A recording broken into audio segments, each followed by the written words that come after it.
Amen. Isang mapagpalang umaga po sa ating lahat at sa mga nanonood ngayon sa live stream. Isang mapagpalang umaga sa lahat. Amen? Amen. Say praise the Lord. Amen. Parang gusto nating maging malakas. Amen. Say praise the Lord. Amen na yan kung lahat sa pagtayo upang purihan natin ang ating Panginoon. Sa panalangin, pinsan natin sa panalangin. Hallelujah. Hallelujah. Purihin ka, O Diyos. Dakila ka, Panginoon. Wala kang katulad, O Diyos. Hallelujah. Maghari ka, O Diyos. Oh God, we give you praise. We give you praise, Father God. Maraming salamat po, Panginoon, sa oras na to. Ito yung araw, Panginoon, na ikaw lamang, O Diyos, ang maitanghal, ang maitaas sa oras na to, Panginoon. Ikaw lamang, O Diyos, at wala nang iba, wala kang katulad, Panginoong Hesus. Hallelujah. Maghari ka sa umagang ito, Panginoon. Salamat po at ang bawat isa'y nakarating na ligtas, Panginoon, upang ikaw, O Diyos, ay maitaas at may pangaral, Panginoon, sa oras na ito, Panginoon. Lord Jesus, we pray, Father God, we acknowledge your presence today, O God.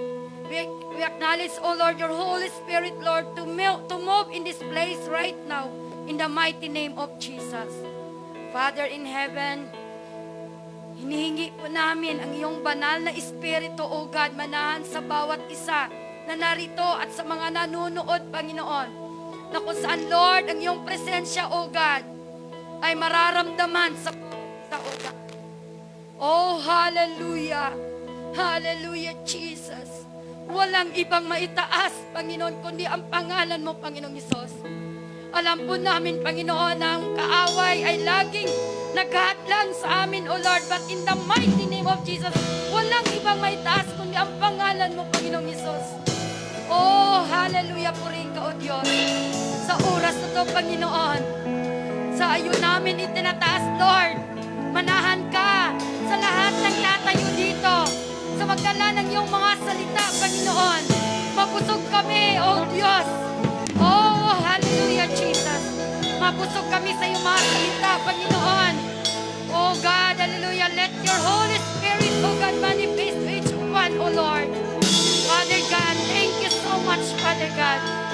I acknowledge your Holy presence, Father God. Manguna ka, Panginoon, sa bawat isa sa amin, Panginoon. Ikaw ang maghari sa oras na to, Lord, sa aming kalagitnaan, Lord. Sabi mo, O God, 2 and 3 gather in your name. You are here in the midst of us, Lord. And we are more than 3, Father God. And we know, Jesus, that you are here in the midst of us. Father God, sa mga awit, sa musician, lahat, Panginoon, sa magdala ng iyong mga salita, let your anointing be upon, O God, sa magdala, Panginoon. Maraming salamat, Panginoon. Purihin ka, O Diyos. Ikaw may tanghal. Let your precious blood cover in this place, Father God. Na kung saan, Lord, hindi madidistract ang pagpupuri namin sa iyo. Hindi madidistract ang pagkikinig namin sa iyong mga salita, O Diyos. Hallelujah. Hallelujah, Jesus. Ikaw lamang, Lord, ang maitaas, ang mapurihan sa oras na to. Hallelujah. Hallelujah. We give you praise. All the glory, Jesus. Sa iyo ang kawalatian sa umagang ito, Lord. Salamat, Panginoon, sa iyong pagpanguna sa oras na to. In Jesus' name, thank you, Lord. Amen.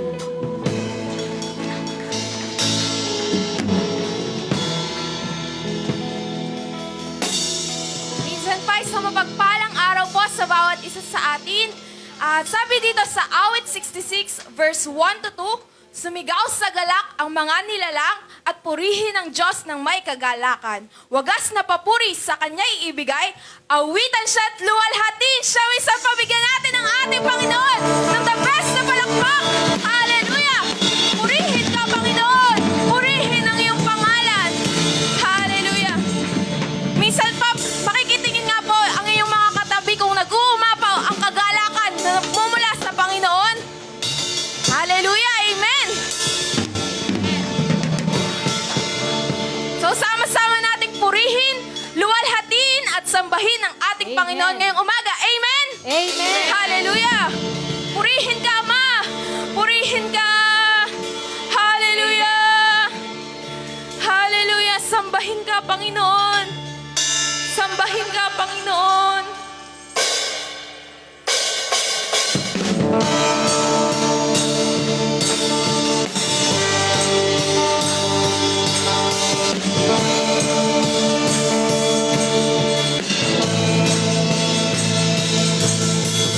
Galak na galak ako, o aking Diyos. Nagkagalak na ako'y mapuri sa'yo. Sa'yo ko lang nadama ang daming ito. Nag-uumapaw ito sa puso ko. Minsan pa galak na galak. Galak na galak ako, o aking Diyos. Nag-aagalak na ako'y mapuri sa'yo. Sa'yo ko lang nadama ang damdamin ito. Nag-uumapaw ito sa puso ko.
manatili sa kanyang presensya.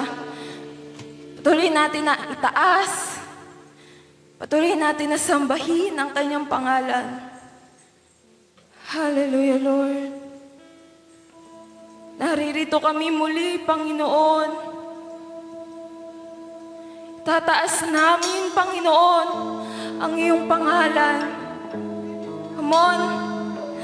Lift up your praises to God, church. Lift up your voices to Him. Oh, you are worthy, Lord. Yes, Lord Jesus. We praise you, Lord. Hallelujah.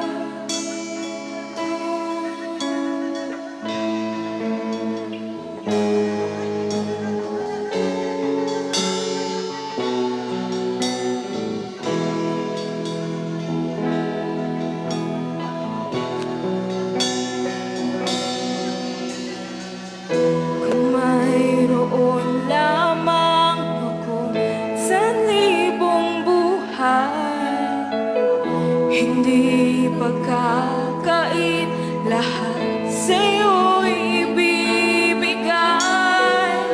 Gayon pa man sa'king nag-iisang taglay, ilalaan bawat saglit upang ibigin ka nang walang hubay. Minsan pa, kung mayroon lamang ako sa libong buhay, hindi pagkakait lahat sa'yo'y ibibigay.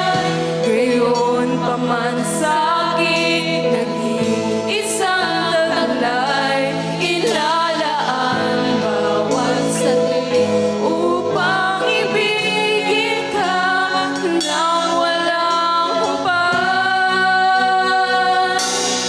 Gaya ng dagat na hindi napapagal, sa pag-alon ng puso ko ay sa'yo nagmamahal.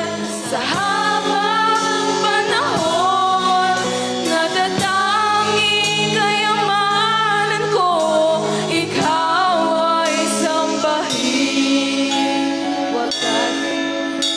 Wagas na pagsintay, iyong tingin, kalakip ng awitin. Sabay taas natin ang ating papuri sa ating Diyos. Kung mayroon lamang ako sa libong buhay, hindi pagkakait lahat sa'yo'y ibibigay. Gayon pa man sa'kin nag-iisang taglay, ilalaan bawat saglit upang ibigin ka nang walang hubay. Gaya ng dagat na hindi napapagal, sa pag-alon ang puso ko ay sa'yo nagmamahal. Sa habang panahon, gaya ng dagat na hindi napapagal, sa pag-alon ang puso ko ay sa'yo nagmamahal. Sa habang panahon, gaya ng dagat na hindi napapagal, sa pag-alon ang puso ko ay sa'yo nagmamahal. Sa habang panahon, natatanging kayamanan ko, ikaw ay sambahin. Wagas na pagsintay, iyong tingin, kalakip ng awitin.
This is Full Life Community Center International Church announcing prayer intercessor for every family, every day at 9 p.m.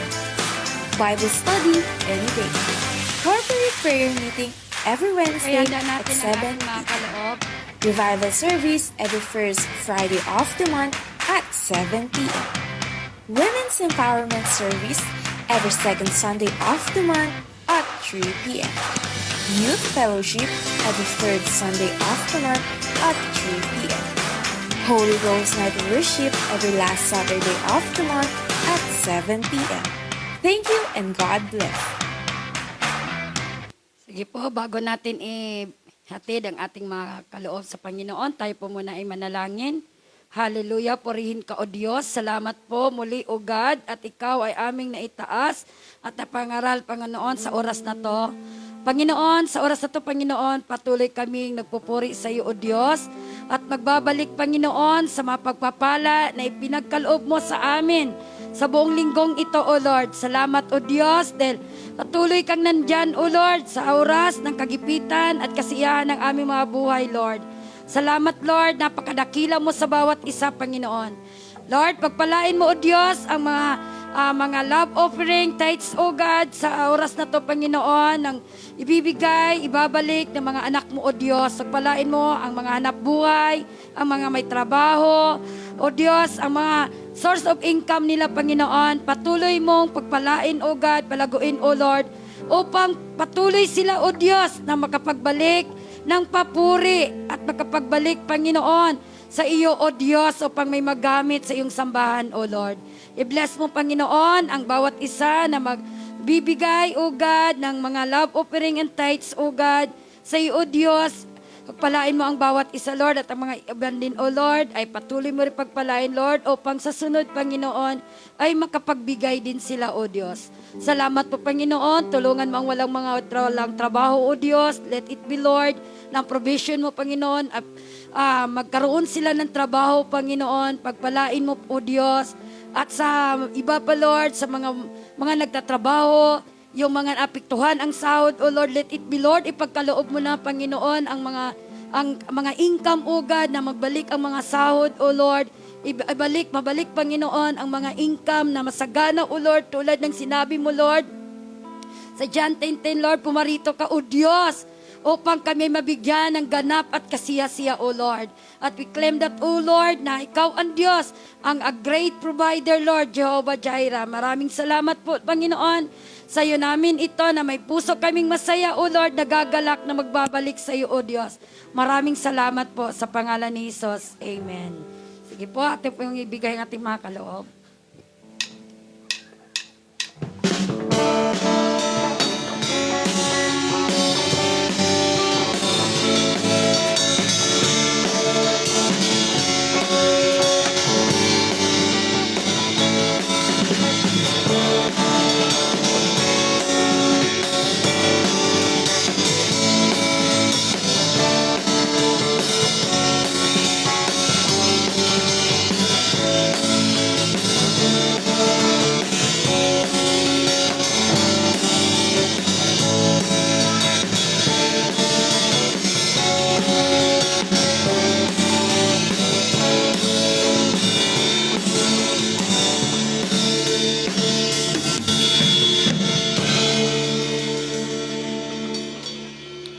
Magandang umaga po. Magandang umaga po mga kapatid. Amen. Purihin po ang Panginoon. Tayo po ngayon ang magkakasama sapagkat si Pastor Ding po ay nasa Gen CIC Solid sa Antipolo. Doon po siya mag-speak at magtuturo din sa seminar as a training. May mga kapatid po na ititrain doon para maging mga manggagawa ng Panginoon. Purihin ang Panginoon. Sige po. Tayo po muna ay manalangin. Hallelujah sa ating pong pagsisimula. Dakilang Diyos na makapangyarihan sa lahat, nagpapasalamat kami sa araw na ito na kami ngayon ay naririto.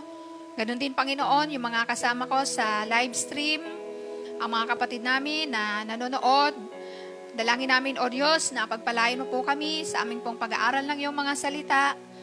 Tulungan mo po kami na maunawaan namin ang nais mo na dapat namin gawin sa aming pong mga buhay. Wini-welcome po namin ang banal mong Espiritu na malayang gumawa at kumilos sa buhay ng bawat isa sa amin. Buksan mo po ang aming mga puso, ang aming mga isip, upang aming pong maunawaan ang iyong mga salita. Dalangin ko rin na ikaw po ang manguna sa akin. Salamat po ng marami, O Diyos. Aming inaalay sa iyo ang aming pong pag-aaral ngayon. Ikaw po ang maparangalan, ikaw po ang matanghal sa aming pong pag-aaral ngayon. Maraming salamat po. Ito po ang aming panalangin sa makapangyarihang pangalan ng aming Panginoong Yesus. Amen. Magandang umaga din po sa mga kapatid natin na nandyan sa live stream, kay Sister Cherry at kay Sir Wawi, sa mga kapatid natin sa Joshua family. Maraming salamat po. Magandang umaga po. Amen. At sa umagang ito, ang ating pong pag-aaralan, ito po ay may kaugnayan din sa tinuturo ni Pastor sa atin, yung you are blessed for more. Ito naman, ang topic ang topic po natin sa umagang ito, ang pamagat po ay ways to prosper in life. Maganda po, di po ba? Ways to prosper in life. Ito talaga yung gusto ng bawat isa sa atin. Saan natin gustong magtagumpay, mga kapatid? Siyempre, sa trabaho, sa negosyo, sa love life, sa pamilya, at lalo tigit sa ministry. Walang taong gustong siya ay hindi magtagumpay. Kaya magandang bagay na mabatid natin ano ba ang way na sinasabi dito sa ating pag-aaralan, paano tayo magtatagumpay. Ang pagtatagumpay po, ang may akda nito, walang iba kundi ang Diyos. Pero sa mundong ito, meron pong iba na nag-offer ng tagumpay. Walang iba kundi ang ating kaaway, si Satan. Kaya dito sa daigdig, dalawang klase ng tagumpay meron yung tao. Nagtatagumpay siya dahil sa pagsunod niya sa panuntunan ng Diyos. At yung iba naman, nagtatagumpay dahil sa wicked ways. Pero tandaan natin na sinasabi sa Biblia na ang wicked ways ay hindi kinalulugdan ng Diyos. Pansamantala lang na sila ay magtatagumpay, pero ang mga bagay na yon ay mawawala rin. Kaya dito sa ating pag-aaralan, ang aking pong ibabahagi ay ang tagumpay ni Joshua. Paano siya nagtagumpay sa kanyang buhay bilang isang leader ng Israel. Kaya dito po sa ating pag-uusapan, ways to prosper in life, basahin po natin yung text sa Joshua chapter 1, verse 7 to 8. Ito po ay basic, lagi po nating naririnig, at sa ulo pa nga po ito ng marami. Sige po, basahin po natin. Sa English po, babasahin ko po, sabi dito, only be strong and very courageous, that you may observe to do according to all the law which Moses my servant commanded you. Do not turn from it to the right hand or to the left, that you may prosper wherever you go. This book of the law shall not depart from your mouth, but you shall meditate it day and night, that you may observe to do according to all that is written in it. For then you will make your way prosperous, and then you will have good success. Sa Tagalog po, maganda, basahin ko po sa Tagalog. Ang sabi po dito, ngunit dapat kang magpakatatag at magpakatapang. Sundin mong lagi ang kautosang ibinigay sa inyo ni Moses. Huwag mong susuwayin ang anumang itinatagubilin doon at magtatagumpay ka sa lahat mong gagawin. Huwag mong kaliligtaang basahin ang aklat na iyon, dilidilihin mo iyon araw-gabi upang matupad mo ang lahat ng nasusulat doon. Sa gayon, giginhawa ka at magtatagumpay. Yan yung magandang bagay na gusto sa atin ng Diyos, yung magtagumpay,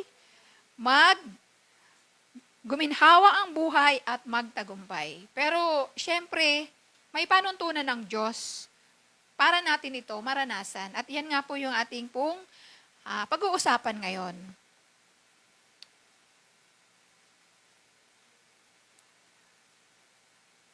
Tayo ba mga kapatid ay katulad ni Joshua ay meron ding misyon?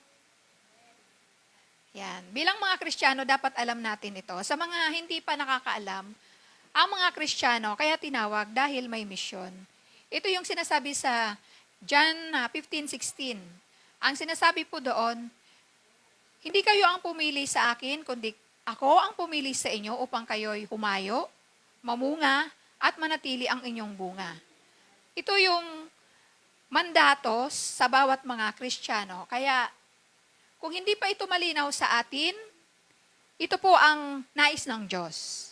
Na tinawag tayo dahil may purpose. Katulad ni Joshua, pinili siya ng Diyos dahil may gagawin siya. At nung pinili siya ng Diyos, merong guideline, paano niya gagawin yung mandatos na yon. Kaya sa panahon natin ngayon, yung ginawa ni Joshua ay pwede nating gawing batayan din para magtagumpay tayo sa buhay natin ngayon bilang mga Kristiyano. Ngayon, sino si Joshua? Si Joshua ay isang magaling na mandirigma. Yan. Siya po ay kasama ni Moises nung si Moises ay pumunta sa bundok ng Sinai para kunin yung ibinibigay ng Diyos na 10 utos. Yan. Kasama siya doon ni Moises. Siya po ay isa din sa 12 spies o 12 na tiktik na pinapunta ni Moises doon sa lupang Kanaan para tingnan kung ano ang meron doon.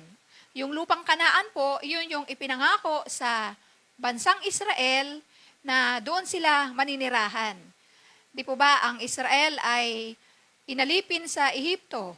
Ngayon, nanalangin sila sa Diyos. Ang Diyos ay tumugon, nagpadala ng isang tao sa buhay ni Moises para alisin sila doon. At ang pangako ng Diyos, dadalhin sila doon sa lugar na maganda, na kung saan doon walang mga alipin sa kanila at makakapumuhay sila doon ng malaya at masagana.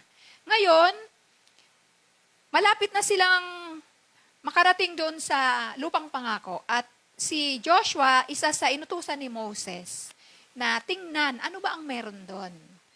Yon, si Moses din ang napili ng Diyos para pangunahan ang bansang Israel para pumunta doon sa lupang pangako. Si Moses kasi ay matanda na. Hindi na siya makakarating doon sa lupang pangako, pero ipinakita sa kanya ng Diyos yun. Kaya si Joshua ang napili ng Diyos na pangunahan ang bansang Israel. Gaano kahalaga ang misyon ni Joshua? Sobrang mahalaga. Bakit po? Kasi ito na yung fulfillment. Malapit na matanggap ng mga Israelita yung pangako ng Diyos. Mahabang panahon silang naglakbay sa ilang at ito malapit na. Kaya mabigat yung responsibilidad ni Joshua. At ang Diyos na rin ang nagbigay ng guideline kung anong kailangang gawin ni Joshua. At ito nga po yung ating pong pag-aaralan. Ito ay sinabi ng Diyos kay Joshua na dapat niyang gawin para siya'y magtagumpay. Kasi hindi nga po biro yung ipinagagawa sa kanya. At dito po sa ating pag-aaralan, meron tayong 2 points na pag-aaralan na naging dahilan ng pagtatagumpay ni Joshua doon sa ipinapagawa sa kanya ng Diyos. Kaya una po, ang unang point po na ating pag-aaralan ng dahilan ng pagtatagumpay ni Joshua na sinabi sa kanya, ano po? Be courageous, be strong and very courageous. Yan. Sa verse 7, ano po ang sinabi diyan ng Diyos kay Joshua? Basahin po natin. Only be strong and very courageous that you may observe to do according to all the law which Moses my servant commands you. Do not turn from it to the right hand or to the left, that you may prosper whenever you go. Ang sabi ng Diyos, maging, courageous, at maging strong si Joshua. Ang tanong, hindi ba talaga matapang si Joshua? Kung titingnan natin yung background ni Joshua, si Joshua nga po ay isa sa spies na pinapunta doon sa Kanaan. At doon sa 12, 10 doon yung naduwag, natakot, nung makita nila kung anong meron doon sa Kanaan. At ito nga po yung babasahin natin sa Bilang chapter 14, kung ano yung kanya namang pananaw. Yung 10 spies, negative, siya ano yung kanyang nakita. Titingnan natin sa Bilang chapter 14.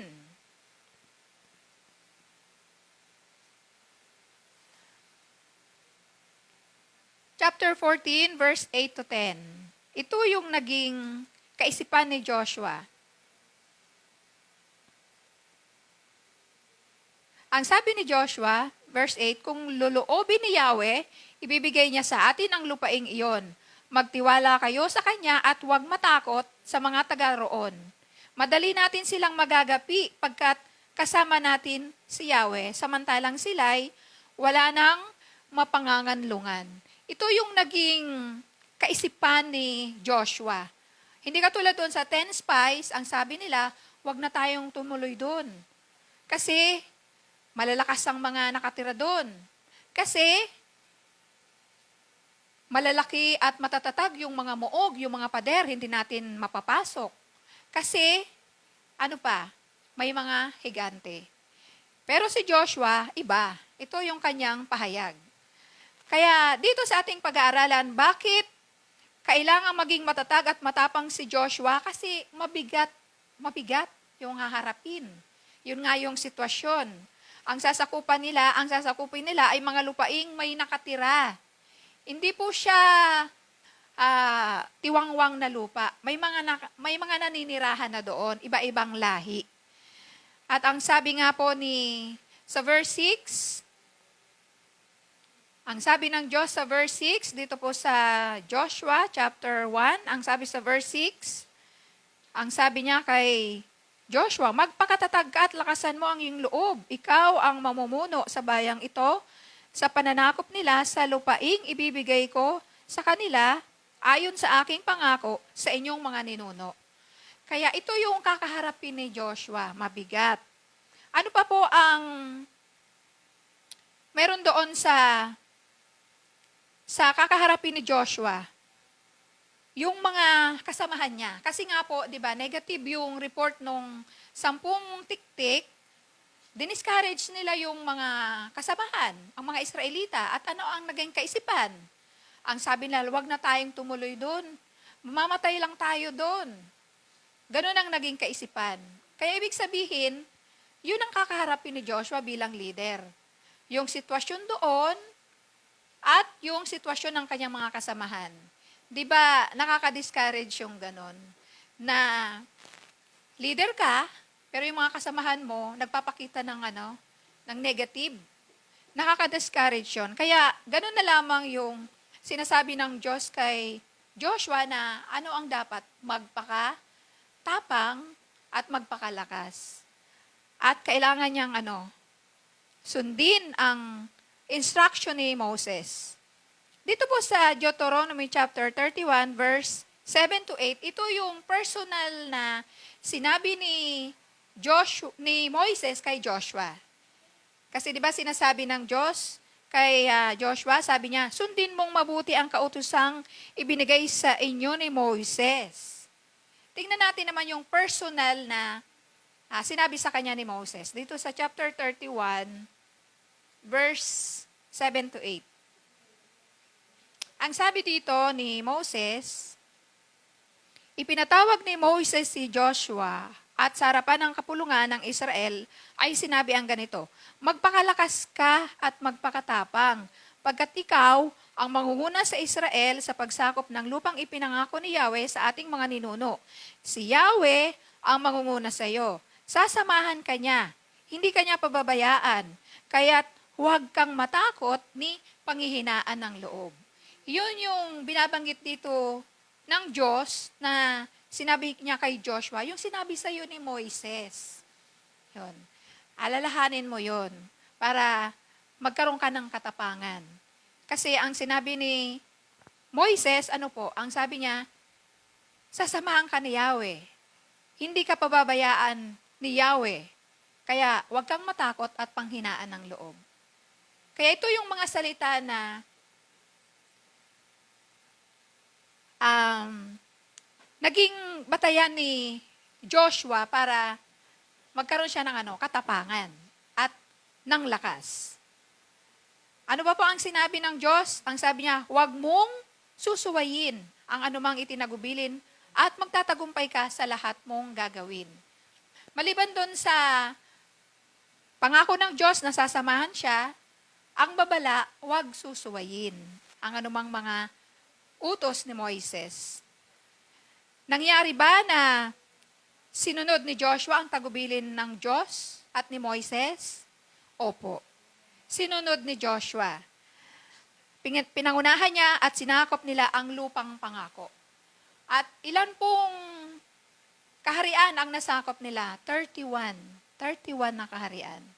Kaya makikita natin na sinunod ni Joshua yung sinasabi ng Diyos na be courageous and strong. At ano pa po? Be courageous and strong, that you may observe to do according to all the law which Moses my servant commands you.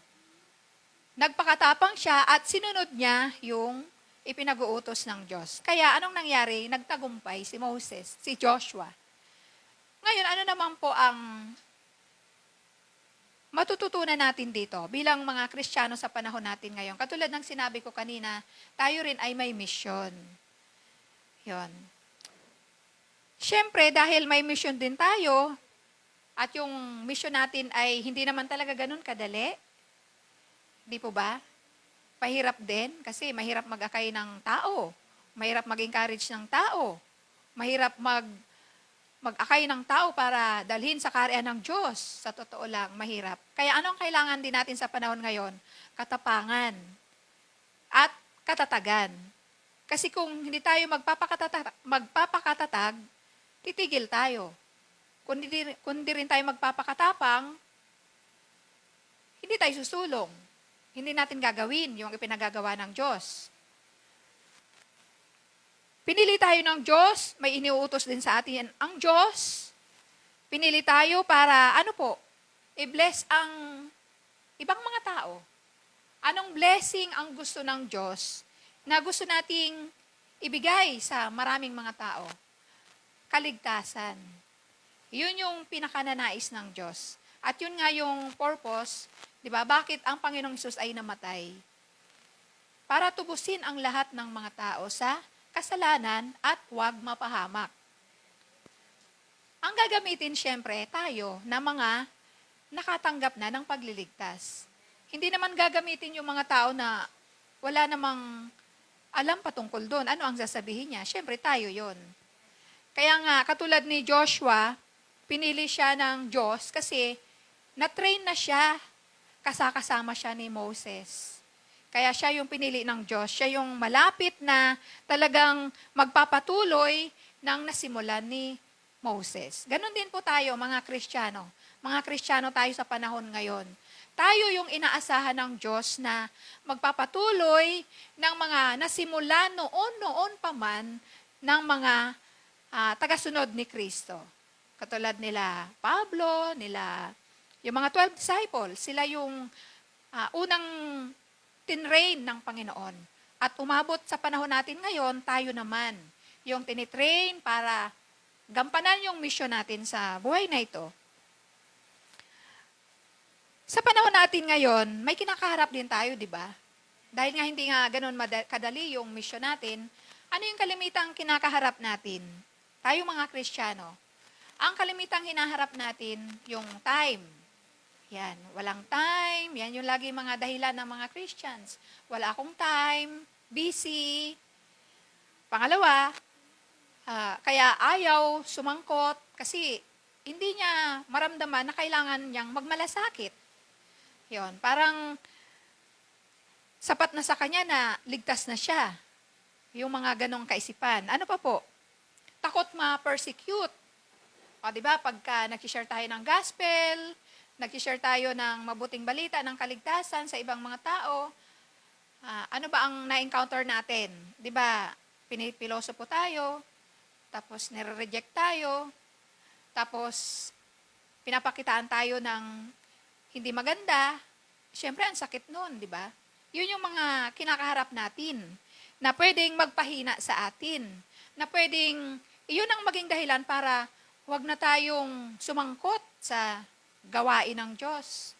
Nakaka-discourage. Di ba? Ganon yung kalimitang nangyayari. Katulad nung nangyari kay Joshua, yung 10 spies, yung 10 tiktik, negatibo ang mensahe na pinaabot sa kanilang mga kasamahan. Ano ang epekto? Di ba?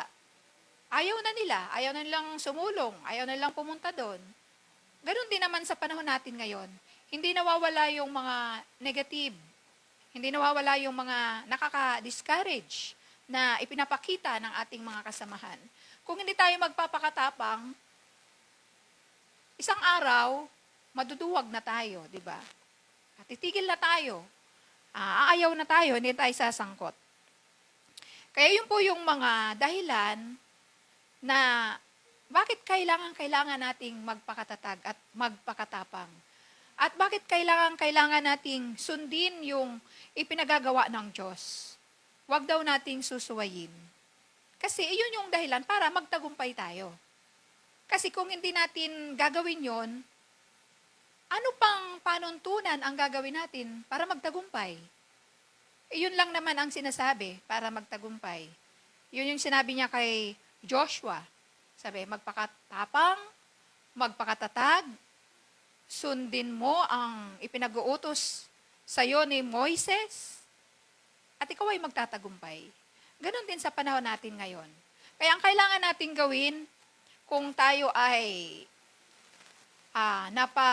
nasa kalagayan na parang hindi pa natin tanggap na tanggap yung ating misyon, ito po ang kailangan natin gawin. Manalangin po tayo. Sa Diyos, walang imposible. Kung kailangan natin ng katapangan, magbibigay siya ng katapangan. Kung kailangan natin na maging matatag, tutulungan tayo na maging matatag. Ang kailangan natin ay magtiwala tayo sa pangako ng Diyos. Katulad ni Joshua, nagtiwala siya sa pangako ng Diyos. Yung sinabi ni Moises sa kanya, pinagtiwalaan niya yon, kaya siya ay nagtagumpay. Ano ba pang kailangan natin gawin? Tulungan natin ang ating sarili. Kasi sabi ko nga po, hindi instant na nagkakaroon ng katapangan sa buhay ng Kristiyano. Ang kailangan, tulungan mo ang iyong sarili, magpa-train, magpasanay, dumalo tayo sa mga discipleship training, sa mga pagtuturo, para matuto tayo. Iba kasi yung may alam. Di ba yung sinasabi sa TV, iba ang may alam. Pag may alam ka, alam mo ang gagawin mo, hindi ka basta-basta matatakot. Di ba sino yung mga natatakot? Yung walang alam. Pero kung dumaan tayo sa training, alam natin ang gagawin, ayun, mapaglalabanan natin yung yung tayo ay matatakot, tayo ay mapanghihinaan ng loob.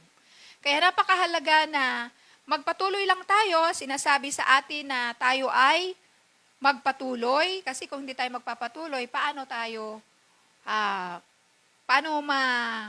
madidiligan, kumbaga yung kaunting meron tayo, paano mapapalakas yun? Kaya mahalaga yung magpapatuloy tayo mga kapatid sa nais ng Panginoon. Lahat tayo ay walang alam, di po ba mga kapatid? Si Joshua din naman, nung panahon na umalis sila sa Ehipto, nung pinalaya sila ng Diyos doon, kabataan pa yun si Joshua. Pero sa kanilang paglalakbay, papunta doon sa lupang pangako, sinong mag-aakala na siya ang pipiliin ng Diyos na maging kapalit ni Moises? Kasi na-train siya doon. Na-train siya ni Moises. Lagi siyang, malapit siya kay Moses. Nakita ni Joshua kung paano sinamahan ng Diyos si Moses. Nakita ni Joshua kung paanong ang mga himala ng Diyos sa pamamagitan ni Moises, nasaksihan yun ni Joshua. Kaya tayo po mga kapatid, mahalaga yung tayo ay magpatuloy. Kasi doon tayo lalakas, doon tayo mapapalakas para magkaroon tayo ng katapangan. At kung patuloy nating susundin ang salita ng Diyos, yun talaga yung pinakapundasyon. Yun. Yung katapangan kasi, ang pundasyon nun talaga, salita ng Diyos. Ang pangako ng Diyos, lalong-lalo na ang pangako ng Diyos, nakakapagpalakas ng loob. Yun. Katulad nung sinabi ni Moises kay Joshua, ang sabi niya, sasamahan ka ng Diyos, hindi ka bababayaan, huwag kang panghihinaan ng loob. Sa panahon natin ngayon, pangako pa rin naman sa atin yun eh. Ganun pa rin ang salita ng Diyos, hindi nagbabago. Hindi tayo pababayaan, hindi tayo iiwan ng Diyos sa panahon natin ngayon. Kaya mga kapatid, ito yung nais ng Diyos na gawin natin para tayo po ay magtagumpay sa buhay natin bilang mga Kristiyano. Pwede natin itong i-apply hindi lang dun sa misyon na ipinagagawa sa atin ng Panginoon, kundi sa araw-araw. Ano ba yung kinakaharap natin? I-apply natin yung sinasabi ng Panginoon na lakasan mo ang loob, kaya mo yan. Kung may problema ka, may suliranin ka, kaya mo yan. Iingatan ka ng Diyos, sasamahan ka ng Diyos. Kaya, laki pa natin ng pagsunod at talagang kalulugdan tayo ng Panginoon. Kaya dito sa pangalawang bagay na nais ng Panginoon na gawin natin para tayo ay magtagumpay sa ating buhay, ito po, read and meditate God's Word. Read and meditate God's Word. Sinasabi po sa verse 8, "This book of the law shall not depart from your mouth, but you shall meditate it day and night, that you may observe to do according to all that is written in it. For then you will make your way prosperous, and then you will have good success." O diba, ang pangako ng Diyos, you will make your way prosperous, then you will have good success. Para mangyari ito yung ipinagagawa. Kanino? Kay Joshua. Ang sabi niya, "The book of the law shall not depart from your mouth, you shall meditate it day and night." Yan. Read and meditate God's Word. Alam ng Diyos kung paano siya pagtatagumpayin. Alam ng Diyos na magtatagumpay si Joshua kung ito ang kanyang gagawin. Yon. Ano ang napakahalagang sandata para si Joshua ay magtagumpay? Word of God. Paano? Meditate day and night. At ano pa ang sinabi? Sundin. Ayan. Sundin ang kanyang minimeditate na mga salita ng Diyos. Dito sa tinutukoy ng Diyos, dito sa God's law, ano ba yung God's law? Ang God's law po, book of the law, ito po yung 5 books, yung Genesis, Exodus, Leviticus, Numbers, Deuteronomy. Ito na po yun sa panahon ni Joshua, ito na yon. Hanggang ngayon, ito, mababasa pa natin. Ito yung sinasabi dyan ng Diyos, yung Book of Law. Dito sa Book of Law, nandyan lahat ng mga utos sa mga Israelita na kung ano ang dapat nilang gawin. Nandyan sa Deuteronomy yung mga ipinag-uutos ng Diyos na kapag sinunod mo, pagpapalain ka. At kapag hindi mo sinunod, nakasaysay din doon ang mga sumpa. Kaya yun yung sinasabi ng Diyos kay Joshua na kailangan niyang i-meditate day and night. Plus, yung personal na sinabi sa kanya ni Moises. 'Di ba yung sinabi sa kanya ni Moises, yung binasa natin kanina na magpakatatag ka, ikaw ang pinili para dalhin sa lupang pangako ang bayang Israel. Sasamahan ka ng Diyos, hindi ka niya pababayaan, huwag kang panghinaan ng loob. Yun yung sinasabi ng Diyos kay Joshua na dapat i-meditate yung Book of Law at saka yung personal na sinabi sa kanya ni Moses. Isang bagay, bakit kailangang i-meditate day and night? Para masunod. Hindi masusunod ng isang tao ang salita ng Diyos kung hindi niya naman to talaga, hindi talaga ito ano ba, yung hindi ito parang, ano bang tawag doon? Yung, hindi ito hindi nag-convict, hindi ka na-convict. Kasi marami namang nakinig ng salita ng Diyos, lalo na nagbasa ng salita ng Diyos, hindi naman niya ginagawa. Kasi parang walang dating, sabihin ko walang dating, hindi ko maano yung word walang dating sa kanya, kaya parang binasa niya lang at wala lang. Kaya hindi niya may apply. Iba yung meditate mo, kasi mangungusap ang Word of God sa'yo, may kapangyarihan kasi yon. Di ba tayo may pinangahawakan? Kasi yun yung parang ipinaintindi sa atin. Yun yung tumimo sa puso natin. Ngayon, mahalaga yung pagme-meditate, hindi lang basta-basa, kasi ang Diyos yung mangungusap. Yung word niya, ano yung ilalagay sa puso mo, at yun ang ia-action mo. Kasi talagang kung basa-basa lang, minsan talagang parang dumaan lang sa mata mo at sa isip mo, walang naiwan sa puso. Mahalaga yung mag-meditate. Kasi, ang sabi ng Diyos, para masunod mo. Yun yung ipinapagawa sa kanya ng Diyos. Bakit napakahalaga na dapat masunod ni Joshua ang Book of Law? Para ano po? Para siya ay hindi mapahamak. Hindi lingid kay Joshua yung mga nangyari sa mga Israelita, di po ba? Na maraming mga Israelita ang hindi talaga naniniwala sa Diyos, hindi sumunod sa Diyos. Ang talagang hindi natin malilimutan doon, yung nilamon ng lupa. Bakit sila nilamon ng lupa? Kasi sumamba sila sa ibang Diyos.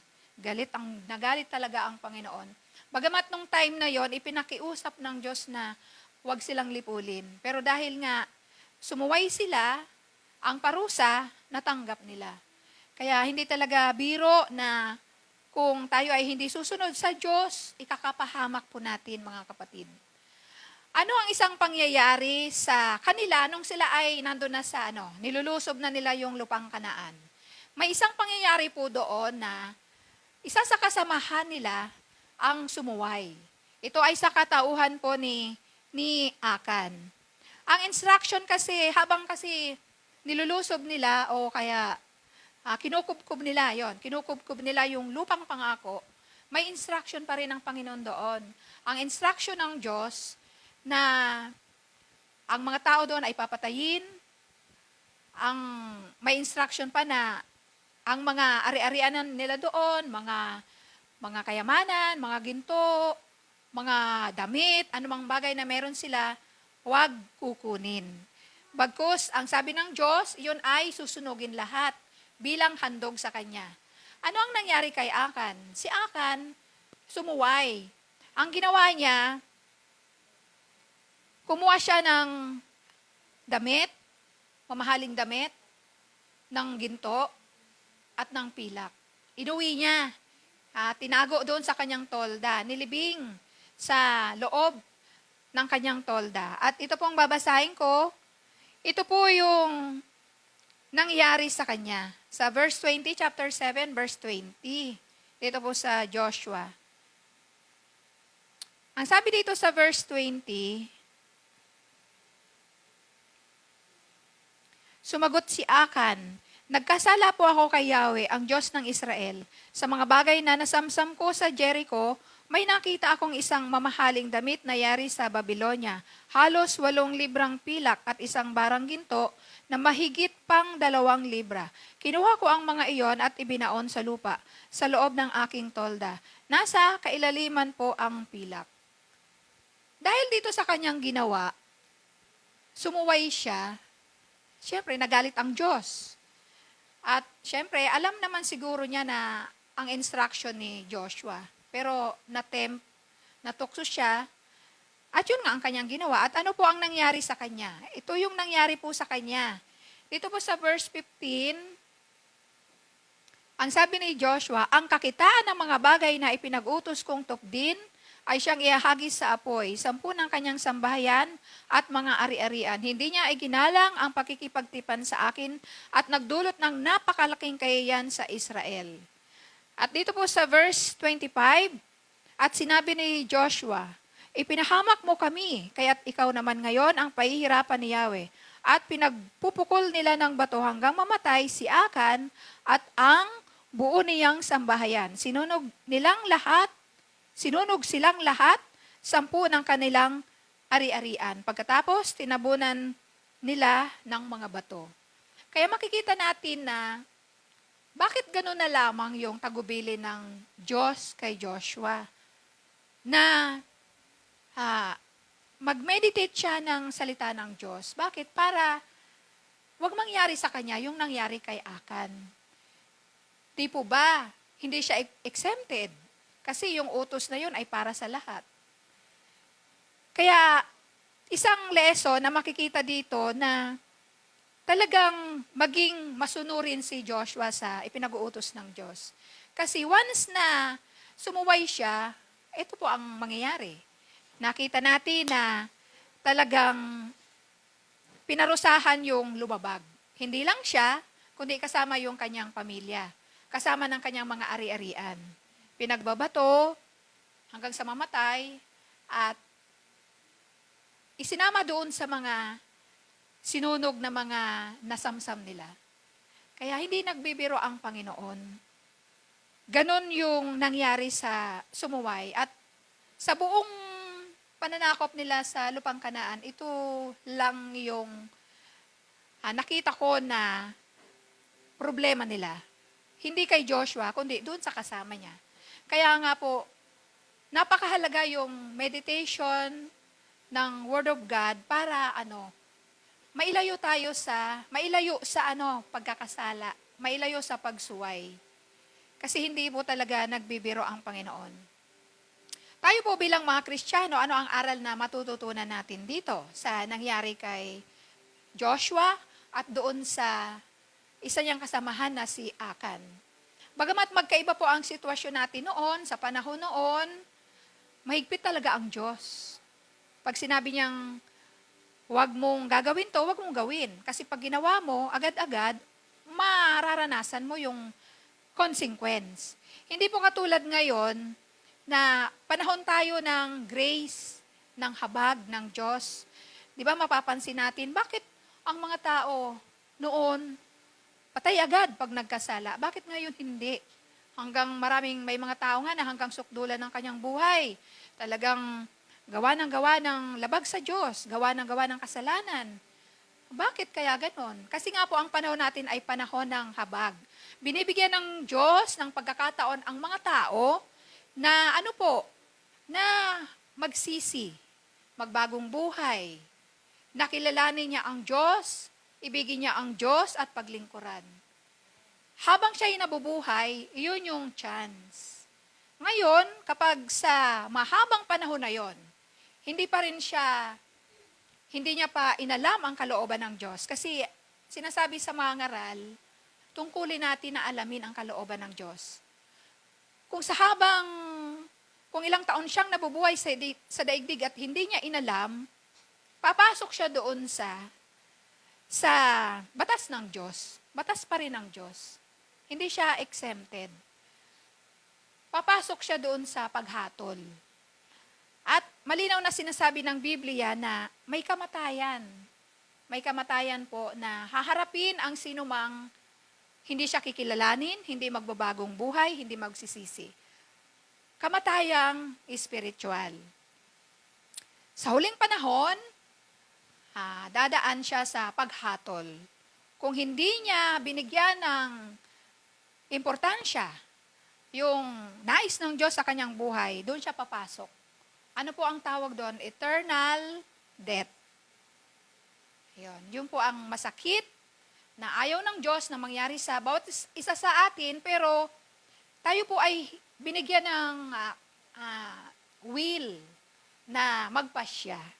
Bagamat ipinahayag na sa atin kung ano ang mangyayari sa atin, at hindi pa rin tayo nakinig, nasa sa atin po yun. Kaya makikita natin, bakit ganun? yung mga makasalanan, yung mga gumagawa ng masama, nagtatagumpay din. Lahat naman tayo ay binibigyan ng oportunidad ng Diyos. Pero, yun nga lang, sa bandang huli, doon magkakaalaman. Sa bandang huli, ang kambing at ang tupa ay paghihiwalayin. Sino yung mga sumunod sa Diyos? Sa kaharian ng Diyos. Sino yung mga hindi sumunod sa Diyos? Sa kaharian naman ni Satan, sa impyerno. Kaya, mga kapatid, bagamat magkaiba ang sitwasyon natin sa panahon na nila Joshua noon at ngayon, hindi po tayo dapat walang bahala. Huwag nating ipagwalang bahala yung ating pong mga buhay ngayon. Baka madaya tayo ng kaaway. Akalain natin na okay lang naman, wala namang nangyayari sa akin. Mag-ingat po tayo mga kapatid. At ang salita ng Diyos ay magaganap lahat niyang nasa. Yon. Ang salita ng Diyos ay pareho lang, hindi nagbabago. Lalo na sa panuntunan ng pagtatagumpay. Kung paanong nagtagumpay si Joshua, dahil doon sa sinabi sa kanya ng Diyos, ganun din sa panahon natin ngayon. Salita pa rin ng Diyos ang pundasyon. Hindi sa pamamagitan ng lakas, ng talino, ng husay, ng galing. Ang nais ng Diyos, gawin nating pundasyon ang salita niya. Di ba ang salita ng Diyos, kapag binigyan natin ng pagpapahalaga, ano ang nararamdaman ng Diyos? Di ba, nagagalak siya? Pero pag hindi natin binigyan ng halaga, sa palagay natin, matutuwa siya. Kaya, pundasyon pa rin, salita ng Diyos. Bigyan natin ng labis na pagpapahalaga, mahalin natin, at sundin. Yun yung sinasabi niya na magkakaroon tayo ng magpa-prosper tayo at magkakaroon tayo ng good success. Kaya, napakahalaga po, mga kapatid. Kapag ginawa po natin ito, yung pangako ng Diyos, magtatagumpay din tayo. Katulad ni Joshua, nagtagumpay, kung gagawin din natin ngayon, magtatagumpay din tayo. Kaya mahalaga mga kapatid na wag lang natin itong sa ulo na verse na meditate your word day and night. Kailangan, yung mineditate natin, kailangan nating i-apply. Hindi naman sinabi ng Diyos na meditate lang, magtatagumpay ka. Meditate at sundin mo kung ano yung meditate. Doon ka magtatagumpay. Magkasama po yon. Kaya mga kapatid, talagang nais ng Panginoon na maging gabay natin yung ginawa ni Joshua. Ano po ang sinasabi sa Psalms 119 verse 11? Ano ang dulot nito sa buhay natin, yung salita ng Diyos? Ang sabi po dyan, I have hidden your word in my heart that I might not sin against you. Kung lagi tayong nagme-meditate, araw-araw, talagang ilalayo tayo nito sa pagsuway. Ilalayo tayo nito sa paggawa ng kasalanan. Siyempre, pag hindi tayo sumusuway, hindi tayo gumagawa ng kasalanan, pagpapalain tayo ng Diyos, kalulugdan tayo ng Diyos, pagtatagumpayin tayo ng Diyos. Yun po yung mangyayari sa atin. Hanggang kailan natin gagawin yung bubulay-bulay, pagbabasa ng salita ng Diyos? Siyempre po, habang buhay. Bakit? Kasi habang buhay, nasa ano po tayo nasa labanan. Dito sa daigdig, nandito yung kalaban natin. Bakit kailangan nating magbulay-bulay? Para wag tayong panghinaan ng loob. Para para tayo'y magkaroon ng katapangan na harapin yung mga laban sa buhay. Di po ba? Lalo na sa panahon natin ngayon. Ang trabaho ng kaaway, talagang kitang-kita natin. Ano ba yung kanyang purpose? Bakit siya nandito? Magwasak, magnakaw, pumatay. Nakikita po ba natin to? Di ba kitang-kita? Marami ang ninanakawan ng joy sa buhay. Ano ang pumapalit? Anxiety, depression. Marami ang mga pamilyang ninanakawan ng masayang pamilya. Winawasak ang pamilya. Marami ang namamatay physically. 'Di ba? Yung mga kalamidad, mga awayan ng mga bansa, 'di ba? Ang daming mga nadadamage. Kitang-kita natin iba't ibang mga nangyayari sa panahon natin ngayon. Iyan yung kinakaharap natin na kung hindi tayo magme-meditate ng salita ng Diyos, mapupuno din tayo ng ng takot, ng mga magkakaroon tayo ng depression, parang nawawala ng pag-asa na ano pa ba ang mangyayari sa buhay kung ito, ganito na ang daigdig. Yun po yung papalit kung hindi tayo magme-meditate ng salita ng Diyos. At ito ang kalagayan ng mga Kristiyano sa panahon natin ngayon. Dahil sa krisis, dahil sa kahirapan, ay ito ang nangyayari sa maraming Christian. Nakikita natin to, na dahil sa kahirapan, ang mga Kristiyano ay nahuhulog doon sa mga pangangailangan. O, di po ba? Nauubos yung time para mag-double time. Kasi yung 8 oras na pagtatrabaho, kulang na kulang, di ba, sa taas ng bilihin. Kaya ang mga Kristiyano talagang double time sa pagtatrabaho. Yung oras para sa Diyos, nagagamit na. Kaya anong mangyayari? Hihina yung kanyang spiritual na buhay. Pag humina yung kanyang spiritual na buhay, wala siyang gana. Siyempre, mawawalan siya ng gana na magdalo sa mga gawain. Kasi nga po, kulang na siya ng time para mag-meditate, magbasa. Kung wala nga siyang time para mag-meditate, paano pa yung pagdalo sa mga gawain? Paano pa yung mga ipinagagawa sa atin? Siyempre, apektado yon. Kaya, mahirap sa panahon natin ngayon. Kung sa panahon ni Joshua, mahirap din yung kanyang misyon. Sa panahon natin ngayon, mahirap din mga kapatid. Kasi sa huling panahon, tayo ay halos pumapasok na sa huling panahon. Ang sabi sa Mateo chapter 24, sa huling panahon, lalaganap ang kahirapan. At dahil sa kahirapan, ang pag-ibig ng marami ay manlalamig. Anong klaseng pag-ibig ang lalamig? Yung pag-ibig sa Diyos. Di ba? Pag ang mga tao hindi na mahal ang Diyos, siyempre, hindi niya na priority ang Diyos. Ano mangyayari? Siyempre, lalayo na siya sa Panginoon. At pag lumayo, paano pa magtatagumpay? Di ba, mga kapatid?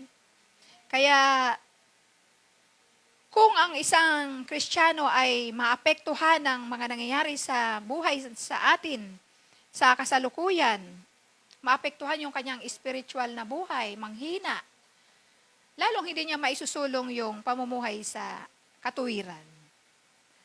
Kasi, yun nga, maaring siya ay masangkot sa mga bagay na ayaw ng Diyos. Kaya dahil doon, manghihina talaga siya. Lalong manghihina yung kanyang pananampalataya sa Panginoon. Ano ang nais ng Diyos para makaalis sa ganitong sitwasyon? Ito pa rin. Ito pa rin yung salita ng Diyos. Iyan pa rin, babalik at babalik tayo sa salita ng Diyos.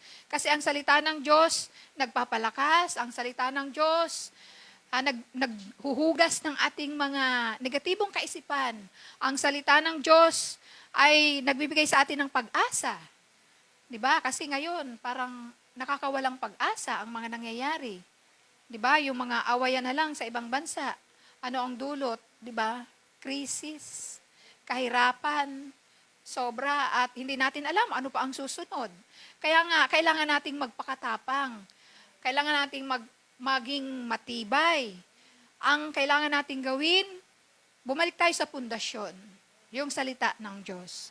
Araw, gabi, pagsikapan po natin yan, mga kapatid, na basahin, mag-meditate, at yan po ang kailangan natin. Ang sinasabi po sa Awit chapter 119, verse 105, ang sabi po dyan, your word is a lamp to my feet and a light to my path. Diba? Kapag nakakabasa tayo ng salita ng Diyos, nakikita natin ang magandang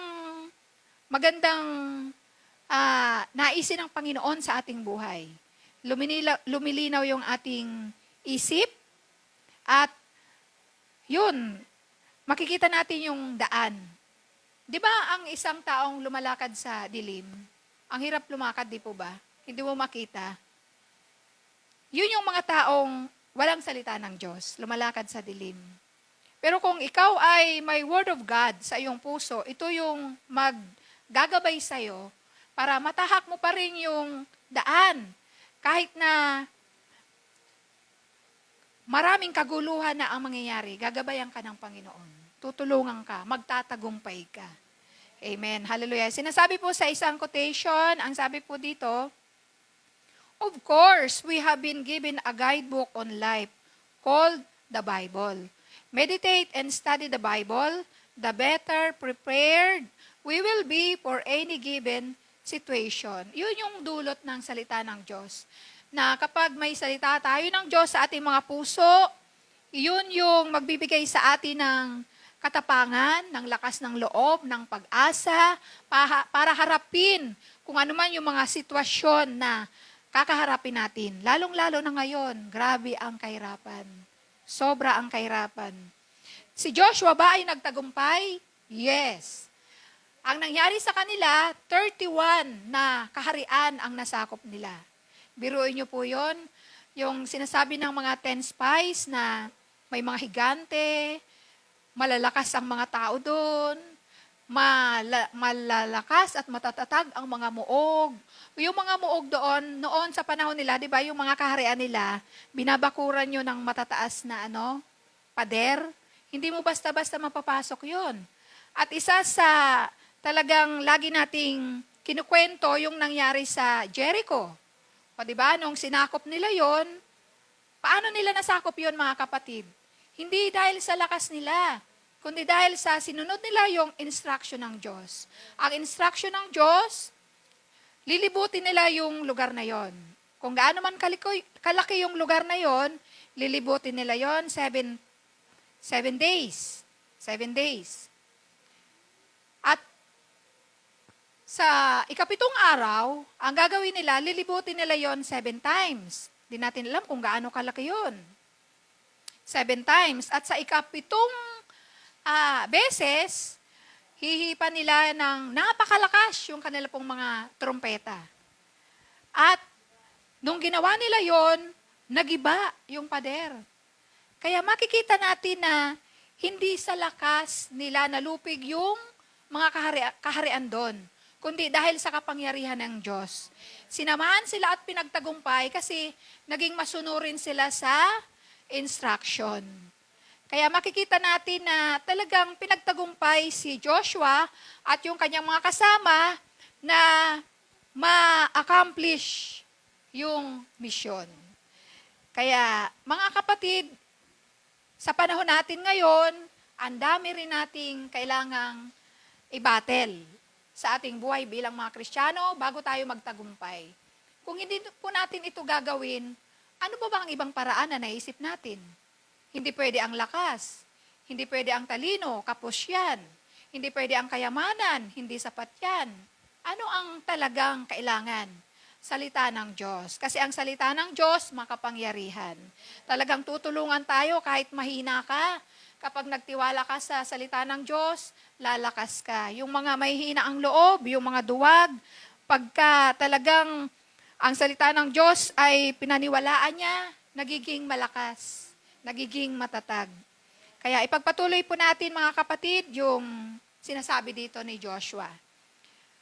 Yung pastor natin, di ba, merong pinapagawa sa atin na talagang makakatulong ito sa atin, mga kapatid. Yung tayo ay magbasa ng Bible, araw-araw, 6 na chapter. Sino po ba dito ang patuloy pang gumagawa? Ayun.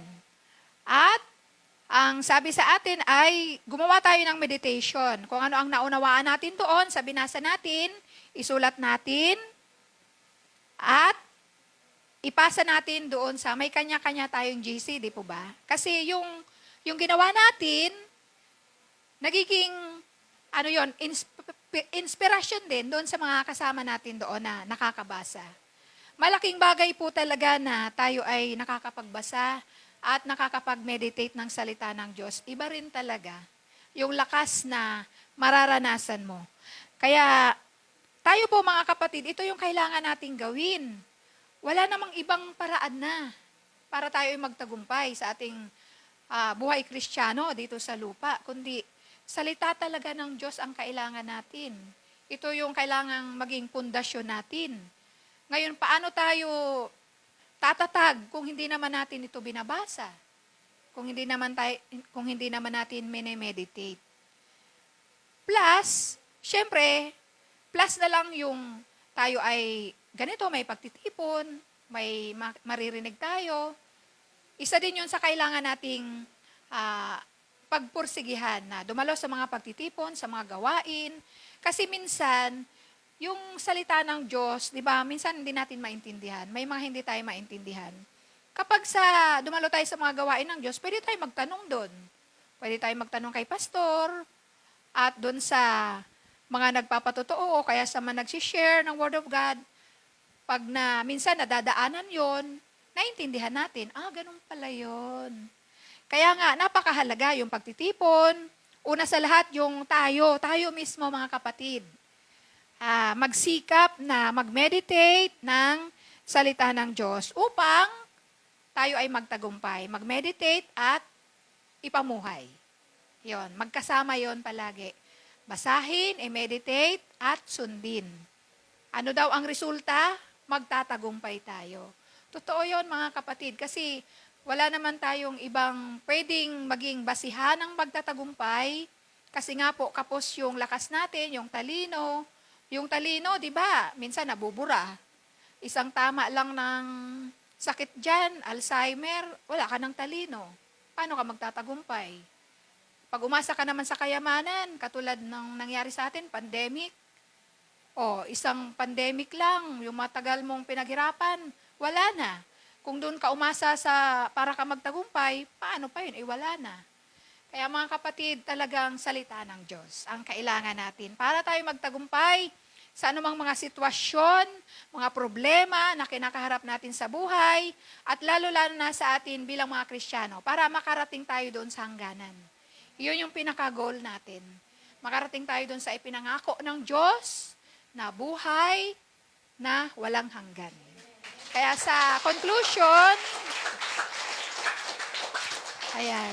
sa conclusion po natin sa ating pag-aaral, to prosper in life, we must be strong and very courageous. Read and meditate God's Word. God's way is the perfect way. Therefore, we must act on it. Napakahalaga po. Read, meditate, act on it. Kaya maraming salamat po sa Panginoon sa araw na ito, sa ating pinag-aralan, at tayo po ay magpapasalamat sa Panginoon. Hallelujah. Maraming salamat po, Amang Banal, sa mga salita mo, ang aming pong napag-aralan ngayon, na bagamat basic po ito sa pandinig ng bawat isang mga Kristiyano, pero minsan ito yung nakakaligtaan na hindi nagagawa sa araw-araw. Dalangin ko, Panginoon, na tulungan mo po ang bawat isa sa amin na ipagpatuloy namin yung pagbabasa, pag-meditate ng salita mo, at sundin namin yung instruction ng aming leader para kami ay magtagumpay. Dalangin ko, O Diyos, na ang bawat isang narito ay magtagumpay sa buhay sa pamamagitan ng pagsunod namin sa iyong mga salita. Maraming salamat po sa buhay din ng mga kapatid namin na nasa live stream. Pagpalain mo po ang kanilang mga buhay, pagpalain mo po ang desire ng kanilang mga puso. Patuloy na ikaw ang tutulong din sa kanila at sa amin na talagang gawin namin yung katulad ng ginawa ni Joshua. Maraming salamat po, at ang lahat ng ito ay inialay po namin sa iyo ang aming mga pasasalamat at papuri. Ito po ang aming panalangin sa makapangyarihang pangalan ng aming Panginoong Hesus. Amen. God bless po.